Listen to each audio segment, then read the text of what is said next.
সকাল সকাল স্নান করে রান্না বান্না করা হয়ে গেছে আমার। এবার বানানো হচ্ছে বেলের শরবত। আসলে পাশের বাড়ি মামিদের বাড়ি আমার শাশুড়ি মা আমার মেয়ে গিয়েছিল, তখন বেল কুড়িয়ে পেয়েছে, তো দুটো নিয়ে এসেছে।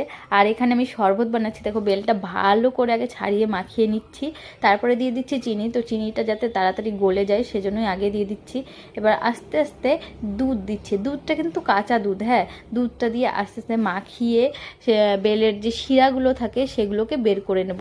এবার দেখো বের করা হয়ে গেছে, সুন্দর হয়ে গেছে পাতলা। আর গ্লাসে ঢালছিও, দেখে মনটা জুড়িয়ে যাচ্ছে। এই গরমে বেলের শরবত মানেই তো স্বর্গ। তার মধ্যে দিয়ে দিচ্ছি আইস কিউব।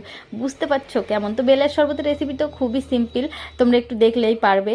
আর এখানে খাচ্ছি আর মাথায় তেল দিয়ে বসে রয়েছি। তারপর শ্যাম্পু ট্যাম্পু করে স্নান করে চলে এসেছি। এবার হবো রেডি, কারণ যাব হসপিটালে, একটু দরকার আছে সেই জন্য। তো মামামকে ঘুম পাড়িয়ে যাচ্ছি। মামামকে নিয়ে যাব না, আমি আমার শাশুড়ি মা, আমার যা আর মাসি শাশুড়ি যাচ্ছি। এদিকে বের হয়ে দেখি বৃষ্টি নেমে গেছে, অন্ধকার হয়ে এসেছে একদম। ঝড় বৃষ্টি দুটোই শুরু হয়ে গেছে। কি করব বুঝতে না পেরে বারান্দাতেই বসে পড়লাম। আর বারান্দায় বসে খাচ্ছিলাম গজা। পুরী থেকে আনা হয়েছিল এই প্রসাদ, তো এটাই খাচ্ছি বসে বসে। আমাদের বারান্দায় একটা খাটিয়া পাতা আছে, সেখানে এই শাশুড়ি মা, আমি আর আমার যা বসে আছি।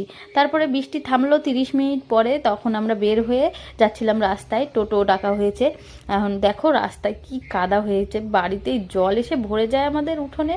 এদিকে টোটোর জন্য দাঁড়িয়ে আছি, টোটো আসবে তারপরে আমরা টোটোয় উঠে যাবো। আর আজকে ভিডিওটা অনেকটাই বড় হয়ে, নেক্সট পার্ট কামিং সুন।